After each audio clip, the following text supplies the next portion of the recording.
This is Optimal Relationships Daily, episode 302. 4 Steps to a Happy Relationship, According to Ethiopian Men, by Dr. Michelle Kaufman with scienceofrelationships.com. Hey, happy Tuesday. I'm Joss Marie, and this is the show where I narrate to you from a ton of different relationship blogs and authors with hopes of optimizing your relationships. And today, I'll actually be covering a post from researcher Michelle Kaufman, who visited Ethiopia and attempted to find out the secrets to a good relationship. And I don't know about you, but I want to hear what she discovered. So let's get to it and start optimizing your life. 4 Steps to a Happy Relationship, According to Ethiopian Men, by Dr. Michelle Kaufman with scienceofrelationships.com. On a recent trip to Ethiopia, I asked the same question of many men, some single and dating, some young and newly married, and some older men in committed relationships for many years. What makes a relationship successful? These men were all fairly modern, urban, and well-educated, which biased their responses in a direction of more non-traditional forms of heterosexual relationships, where men and women are equal partners. But here are the words of wisdom on Ethiopian love that they passed on to me. Number 1, look for your counterpart. The most common response from these men was that you should try to look for someone who is similar to you.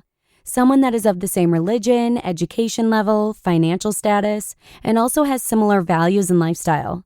These men may not be relationship experts, but what they recommend is backed by research. Couples that are similar on many of those key aspects tend to stay married. In Ethiopia, one's family strongly influences one's married life from the time a partner is chosen to celebrating holidays and raising children. If you marry someone from a similar background and someone your family approves of, this makes family gatherings much smoother.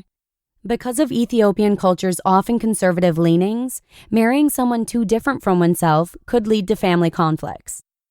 Number 2, spend time. A married man should not be living like a bachelor, one married man told me. That is, a man who becomes a husband must make his wife and family his first priority rather than his work or buddies, and that means spending time with his wife and family. One man said, being in a relationship is a full-time job, so don't apply if you are not ready. He is still single, so apparently not ready for all the work that a relationship entails. A couple of men I spent an afternoon discussing relationships with told me that a husband also has to spend time fulfilling domestic roles. For those in rural areas, the man should not only be involved in farming, but also carry his weight with household chores and raising children. Urban men should be involved in childcare, household chores, and cooking, especially when both members of the couple are educated and have careers. In other words, these men seem to be promoting egalitarian relationships, which have been shown to lead to better intimacy, companionship, and mutual respect within a couple. The men who told me such things were very modern and ahead of their time for Ethiopian society, but this was a promising glimpse of where the society is heading. Number 3, have trust. Trust came up in many of my conversations, perhaps because Ethiopian men often complain about women only looking for money and security.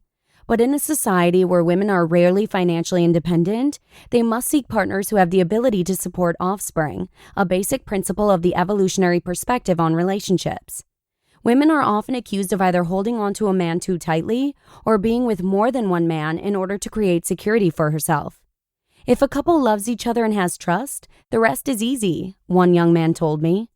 Trusting one's partner to be faithful and to fulfill his or her role as a significant other was a common theme.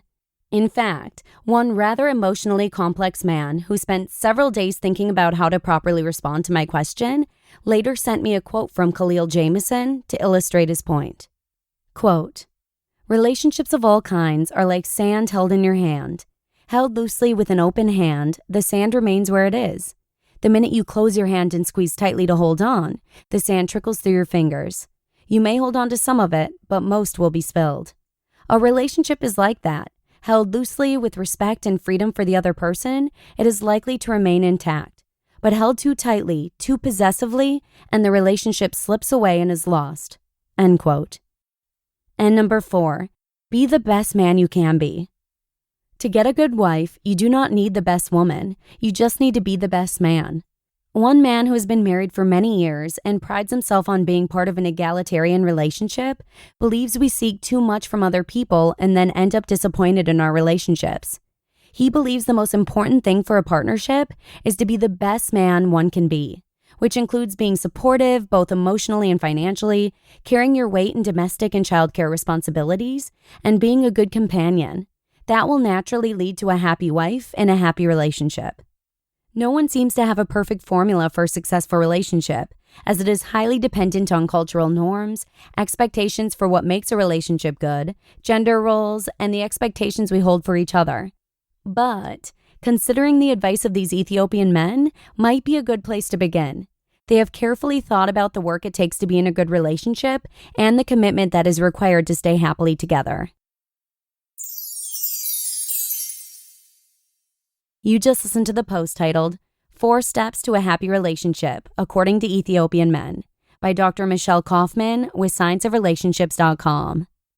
The sand reference is on point, and I couldn't agree more with that man's explanation. This was such an informative post, and I'm really happy I was able to share it with you. And remember, if there's a specific post, blog, or author you'd like us to share here on the show, you can let us know right at oldpodcast.com. But for now, that's all I've got for you. So have a fantastic rest of your day, and hopefully I'll see you again tomorrow with a post from Evan Mark Katz, where your optimal life awaits.